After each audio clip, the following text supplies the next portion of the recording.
नमस्कार मंडळी, कसे आहात सगळेजण? आय होप तुम्ही सगळेजण खूप मस्त आणि मजेतच असाल.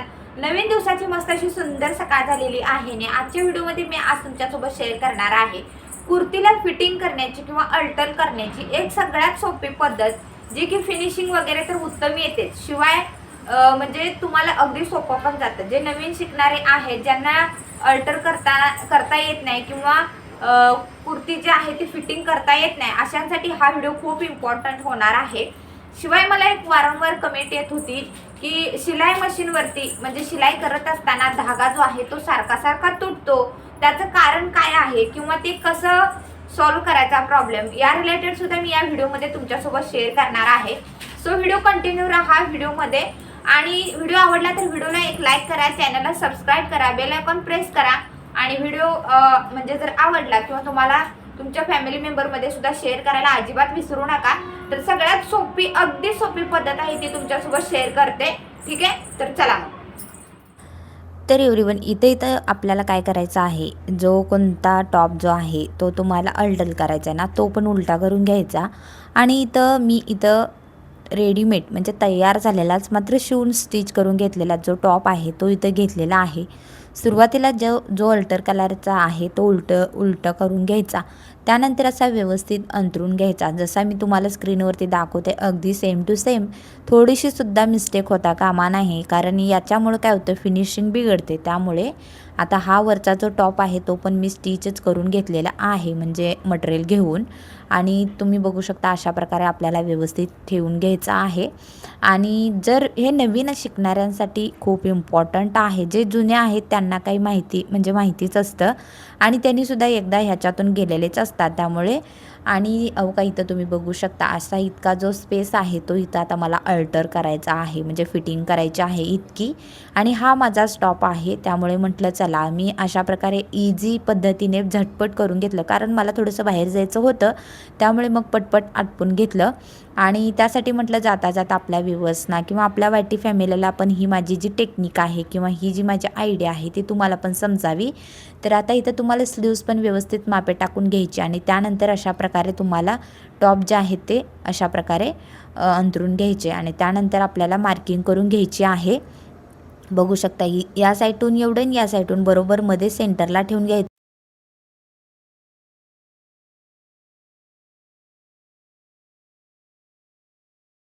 बघू शकता अशा प्रकारे आपल्याला टॉप जे आहेत ते ठेवून घ्यायचे. त्यानंतर आपल्याला असे मार्किंग करून घ्यायचे आहेत. ठीक आहे. तर आता इथं मार्क तर व्यवस्थित मी करून घेतलेलं आहे, अंडरलाईन करून घेतलेली आहे. आता त्यानुसार आपल्याला टिपा मारून घ्यायच्या आहेत. शिवाय आता मी याच व्हिडिओमध्ये तुम्हाला सांगणार आहेत, मला सारखी कमेंट येत होती, मी तुम्हाला स्टार्टिंगला म्हणलंच, वारंवार दोरा तुटण्याची काय कारणं आहेत ती पण तुम्हाला मी पुढे डिटेलमध्ये शेअर करणारच आहे. सो प्लीज कंटिन्यू राहा, मध्ये स्किप करू नका व्हिडिओ. आवडला तर व्हिडिओला लाईक करा, चॅनलला सबस्क्राईब करा, बेल आयकॉन प्रेस करा. तुमच्या फॅमिली मेंबरमध्ये व्हिडिओ शेअर करायला अजिबात विसरू नका. तर चला, तर बघू शकता सुरुवातीला सारखा सारखा दोरा कट होण्याचं मेन कारण ते म्हणजे दोरा मजबूत असणं खूप गरजेचं आहे. कारण दोरे हे मार्केटमध्ये दोन प्रकारचे येतात, एक खूप स्ट्रॉंग असतो आणि एक खूपच नाजूक असतो आणि थोडीशी प्राईजमध्ये बदल असतो. मात्र लक्ष ठेवायचं, जो स्ट्रॉंग दोरा आहे तोच घ्यायचा, नाहीतर ₹1-2 जर तुम्ही नाजूक घेतला तर तो दोरा सारखा सारखा तुटतो.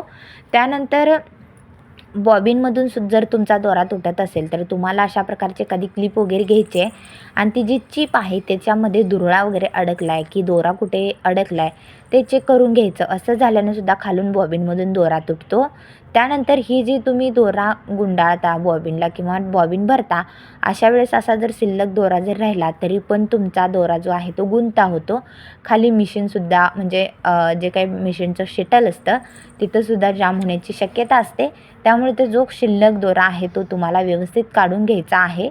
आणि त्याचबरोबर सुईसुद्धा चेक करायची आहे. त्यावरती चॅनलवरती माझ्या व्हिडिओ अपलोड आहेत, मात्र ते खूप दिवस झालं. जर तुम्हाला पाहायचं असेल तर कमेंट करा, नसेल तर व्हिडिओ चेक करा, तुम्हाला भेटून जाईल. आणि फक्त सर्च जरी केला तरी तुम्हाला समजेल. आणि इथं तुम्ही बघू शकता अशा प्रकारे मी इथं बॉबिन वगैरे व्यवस्थित भरून घेते. बॉबिन भरण्याची पद्धतसुद्धा परफेक्ट असायला पाहिजे. ओबडधोबड जर तुम्ही बॉबिन भरलात तरी पण दोरा तुटतो. आता इथं तुम्ही बघू शकता किती मस्त स्मूथली अगदी तंतोतंत असा बॉबिन भरलेला आहे. यामुळे दोरा तुटण्याचा जो काही प्रॉब्लेम आहे तो पण कमी होतो आणि म्हणून म्हटलं तुम्हाला सगळं काही सविस्तरच सांगावं. इथं तुम्ही बघू शकता अशा प्रकारे आपल्याला बॉबिन पण अटॅच करायचं आहे किंवा भरून घ्यायचं आहे आणि बॉबिन जो आहे तो दोरा असा प्रकारे खेचल्यानंतर व्यवस्थित स्मूथली गेला पाहिजे, गचके खाल्ला नाही पाहिजे. म्हणजे जसं की रोडवरती कसं गाडी गचकं खाते बघा तसं नाही व्हायला पाहिजे. अगदी स्मूथली दोरा निघला पाहिजे. आणि त्याचबरोबर आता वरती शिलाई मशीनला दोरा अटॅच करत असताना तुम्हाला जी काही नळी आहे त्याच्यानुसार अशा प्रकारे अटॅच करून घ्यायचा आहे. आणि तरी पण जर तुमचा दोरा जर टेन्शनमधून मशीनच्या तुटत असेल तर तुम्हाला ते ओपन करून साफसफाई करून परत रिटर्न बसवायचं आहे. कारण काय होतं टेन्शनमध्ये धुरळा वगैरे अडकला, दोरा थोडासा अटॅच झाला तर पण मग दोरा तुटतो. आणि त्याचबरोबर तुम्ही सुईसुद्धा चेक करा. सुई जर तुमची थोडीफारशी जरी बिघडली असेल तरी पण दोरा सुईमधून तुटतो. दोरा तुटण्याची मेन कारणे किंवा दोरा जो आहे तो कुठे कुठे तुटतो, एक सुईमध्ये, दुसरा टेन्शनमध्ये, तिसरा बॉबिनमध्ये. हे 3 जे पॉईंट आहेत या 3 पॉईंटची तुम्ही काळजी घ्यायची जर तुमचा दोरा वारंवार तुटत असेल तर. ठीक आहे एव्हरीवन. तर मला ज्या कमेंट आल्या होत्या त्या कमेंटचं निरासन झालं असावं असं मी म्हणते. जरी तुम्हाला अजून काही प्रॉब्लेम्स असतील, काही अडचणी येत असतील तर मला कमेंट करून विचारा. आणि आता आपण अल्टर करणार आहोत टॉपला. जे काय अंडरलाईन केलेले आहे त्याच्यावरून आपल्याला बारीक अशा प्रकारे टीप घ्यायची आहे. इथे तुम्ही बघू शकता शेप देत देत आपल्याला टीप घ्यायची आहे.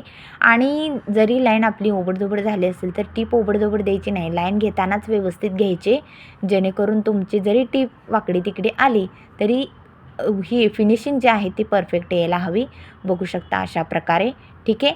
तर अशा प्रकारे तुम्हाला घ्यायचं आहे टीप मारून. आता आपण काय करायचं आहे, कस्टमरचा असो किंवा स्वतःचा असो, तुम्हाला अल्टर करत असताना 2 टिपा मारायच्या. एखादी जरी उसवली तरी दुसरी यावी किंवा एखादी जरी फिट झाली तर लागलंच आपल्याला आतली उसवून घेता यावी, म्हणून एकासोबत 2 टीप मारून घ्यायच्या आहेत. ठीक आहे. मशीन रिलेटेड आणखी काही तुमचे प्रॉब्लेम्स असतील, त्याचबरोबर माझ्या लाईफस्टाईल रिलेटेड तुम्हाला काही विचारायचं असेल तर पटापट छान छान कमेंट करा, क्वेश्चन करा. मी लगेचच उत्तर देण्याचा प्रयत्न करीन. त्याचबरोबर त्या रिलेटेड व्हिडिओसुद्धा नक्की घेऊन येईन. आता इथं तुम्हाला लॉकसुद्धा टाकायचा आहे. तुम्ही टाकलं तरी चालतं, नाही टाकलं तरी चालतं. मात्र लॉक टाकल्याने काय होतं प्रॉब्लेम माहिती आहे का, जर तुमची शिलाई मशीन लॉक टाकताना जरी ओबडधोबड आली तरी मग तो तुमचा प्रॉब्लेम क्रिएट होतो. आता इथं तुम्ही बघू शकता आणखीन एक प्रॉब्लेम मला फेस करावा लागला आहे, तो म्हणजे खालची जी टीप आहे ती व्यवस्थित येत नाही आहे. आता खालची टीप व्यवस्थित येत नाही याचा प्रॉब्लेम म्हणजे मशीनमध्ये काय बिघाड झाला असेल तर हे जे शिलाई मशीनचं टेन्शन आहे ना, तिथं धुरळा अडकला आहे का ते पाहून घ्यायचं आपल्याला. का सांगू, आता बघा, जर तुमची खालची टीप बिघडत असेल तर टेन्शनमध्ये प्रॉब्लेम्स असतो आणि जर तुमची वरची टीप बिघडत असेल तर खाली बॉबिनमध्ये प्रॉब्लेम असतो किंवा शटलमध्ये प्रॉब्लेम्स असतो. त्यामुळे लक्षात ठेवा, खालची टीप बिघडत असेल तर तुम्हाला टेन्शन जे आहे ते ओपन करून, साफ करून, क्लीन करून, ऑइलिंग करून मग बसवायचं. आणि जर तुमची वरची टीप बिघडत असेल तर मग तुम्हाला टेन्शन ओपन करून शटल ओपन करून, क्लीन करून, ऑइलिंग करायचं. आणि किंवा बॉबिनमधून तुम्हाला जर दोरा किंवा बॉबिन जर जाम झाला असेल तर तिथे पण तुम्हाला ऑइल करायचं. म्हणजे तुमचा जो काही प्रॉब्लेम आहे तो नक्की सॉल्व्ह होतो. शिवाय दोराची रीळ जी आहे ती व्यवस्थितच बसली पाहिजे, त्याची पण काळजी घ्यायची. आता इथं तुम्ही बघू शकता मी दोरा अशा प्रकारे अटॅच केला, मात्र पीळ पडली होती, त्यामुळे मग खालची टीप जी आहे ती व्यवस्थित येत नव्हती. आता हा जो बॉबिन आहे हा बॉबिन पण व्यवस्थित अशा प्रकारे बसवून घ्यायचा, लक्ष द्यायचं. एक जर मिस्टेक झाली तरी तुम्हाला प्रॉब्लेम क्रिएट होतात. आता खालची टीप किंवा वरची टीप व्यवस्थित न येण्याची काही कारणे आहेत किंवा काही हे आहेत ते सगळे मी माझ्या तशा लाँग व्हिडिओमध्ये एका अपलोड केलेला आहे ऑलरेडी. तुम्हाला पाहायचं असेल तर मला नक्की सांगा. आणि इथं तुम्ही बघू शकता अशा प्रकारे आपल्याला दुसऱ्या साईडला पण मी इथे अल्टर करून घेते किंवा टीप मारून घेते. ठीक आहे. तर तुम्ही पाहू शकता अशा प्रकारे आपल्याला टीप मारायची आहे. टीप मारत असताना जवळजवळ 5 वरतीच ठेवतो आपण. 5 वरती ठेवलं तरी चालते किंवा तुम्हाला जर बारीक टीप असेल तर घेतली तरी चालते. आणि आता तुम्हाला एंडला काय करायचं आहे, अशा प्रकारे लॉक टाकून घ्यायचा आहे. आणि शक्यतो टीप जर व्यवस्थित असेल ना तर अजिबात हे होत नाही. तर बघू शकता इथं टीपचा जो काही प्रॉब्लेम आहे तो सॉल्व्ह झालेला आहे. शिल्लक जो दोरा आहे तो पण मी काढून घेतलेला आहे. ठीक आहे. तर व्हिडिओ कसा वाटला तुम्हाला कमेंट करून सांगा. जो काही रिअल आहे आणि जे काही खरं आहे तेच मी तुमच्यासोबत शेअर करते. कोणत्याही प्रकारचा किंवा कोणत्याही प्रकारची फेक किंवा कोणत्याही प्रकारची बनावट माहिती मी तुम्हाला देत नाही आहे, ठीक आहे. आणि तुम्हाला यूट्यूब रिलेटेड काहीही क्वेश्चन्स असतील तर तुम्ही माझ्या चॅनलवरती नक्की कमेंट करा किंवा मला कमेंट करा. मी लाईव्ह येते आणि तुम्हाला डिटेलमध्ये माहिती देते. जे काही तुमचे क्वेश्चन्स असतील ते तुम्ही मला नक्की शेअर करा किंवा कमेंटद्वारे त्याचं उत्तर मी तुम्हाला देण्याचा प्रयत्न करणारच आहे. आता इथं आपण लॉक कसं टाकायचं, ही लॉक टाकायची तुम्हाला सगळ्यात पहिली किंवा सोपी पद्धत सांगते. बऱ्याचदा तशा 2-3 पद्धती आहेत लॉक टाकायच्या. आता इथं तुम्ही बघू शकता, थोडंसं अंतर घ्यायचं, टिप मारायचे आणि फिरवायचं कापड आणि थोडंसं अंतर घ्यायचं आणि टिप मारायचे आणि थोडंसं फिरवून मग टिप मारून घ्यायची. याने काय होतं, लॉक जे आहे ते स्ट्रॉंग बनतं. बऱ्याच जणांना लॉक टाकायला प्रॉब्लेम येतो, कारण जे नवीन आहेत त्यांना, मला स्वतःला येत होता आणि म्हणूनच मग मी लागलंच हा जो व्हिडिओ आहे तो नवीन शिकणाऱ्यांसाठी आहे. म्हणून मग मी तुम्हाला हा सोपी पद्धत तुमच्यासोबत शेअर केलेली आहे. आता लागलंच आपण सेकंड टिप पण मारून घेऊया. कस्टमरचं जरी तुमच्याकडे असे काही रिक्वायरमेंट किंवा कोणत्याही प्रकारचे अल्टर करण्यासाठी ड्रेस, गाऊन वगैरे येत असेल तर तुम्हाला एकाला 2 टिप द्यायचं आहे. असं केल्याने कस्टमर जो आहे तो खुश होतो आणि तो परत परत तुमच्याकडे खेचला जातो किंवा परत परत येतो. त्यामुळे तुमची अर्निंग पण वाढते, शिवाय तुमची ओळख पण वाढून जाते आणि तुमच्यावरती लोकांचा विश्वासही बसतो. तर ही जी कुर्ती आहे ही मी घरच्या रेडीमेड कुर्तीची साईज टाकून घेतलेली आहे. माझ्या काही शरीराचं साईज वगैरे अजिबात मी मापलेलं नाही. सगळ्यात सोपी पद्धत सांगितलेली आहे. बऱ्याच जणांना मापे कशी घ्यायची, काय घ्यायची माहिती होत नाहीत, म्हणून मग मी हा व्हिडिओ तुम्हा सगळ्यांसाठी बनवलेला आहे. तर तुम्हाला कसा वाटला व्हिडिओ कमेंट करून सांगा. बघू शकता फिनिशिंगला उत्तम अशी कुर्ती रेडी झालेली आहे. चला भेटू एका नवीन व्हिडिओसोबत. तोपर्यंत मी तुम्हा सर्वांचा निरोप घेते. चला भेटू, बाय.